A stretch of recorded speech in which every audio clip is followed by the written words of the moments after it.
হায় আল্লাহ, তুমি আমাদের বজ্রপাতের মতো ভয়ঙ্কর প্রাকৃতিক দুর্যোগ থেকে রক্ষা করো। দর্শক, মাঠ থেকে গরু আনতে গিয়ে ভয়ঙ্কর বজ্রপাতে জীবন হারালো এক গৃহবধূ। মর্মান্তিক এই দুর্ঘটনাটি ঘটেছে নোয়াখালীর কোম্পানিগঞ্জে। স্থানীয়দের মাধ্যমে খবর নিয়ে জানা গেছে, মাঠ থেকে গরু আনতে গিয়ে বজ্রপাতে রোমানা আক্তার নামে এক গৃহবধূ নিহত হয়েছেন। দুপুরে উপজেলার রামপুর ৬ নম্বর ওয়ার্ডে এ ঘটনা ঘটে। রোমানা একই এলাকার নাসির মাঝির স্ত্রী। স্থানীয়রা জানান, বৃষ্টির সময় বাড়ি থেকে কিছু দূরের জমিতে গরু আনতে যায় রোমানা। এ সময় বজ্রপাতে সে মাটিতে লুটিয়ে পড়ে।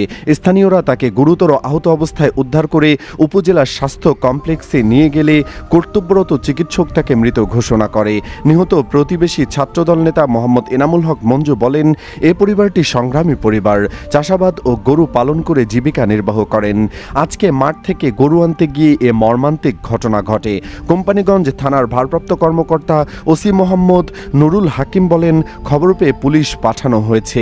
নিহতের সুরতহাল প্রতিবেদন সহ আইনগত প্রক্রিয়া নেওয়া হচ্ছে।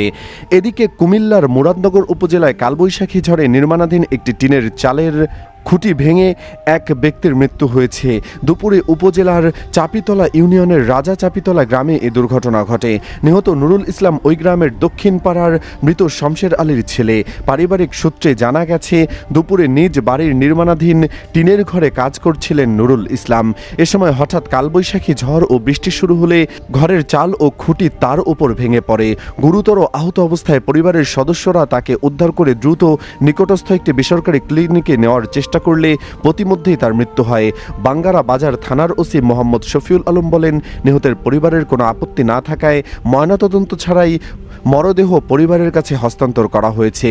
দর্শক, বর্তমানে দেশে যে হারে বজ্রপাত হয় তা দেশে আগে হতো না। এখন আবহাওয়া খারাপ হলে বজ্রপাত, আপনার এলাকায় কি কেউ বজ্রপাতে মারা গিয়েছে? কমেন্টে হ্যাঁ অথবা না লিখে জানিয়ে দিন আপনার মূল্যবান মতামত। ভিডিওটি ভালো লাগলে লাইক দিন এবং শেয়ার করুন। ধন্যবাদ।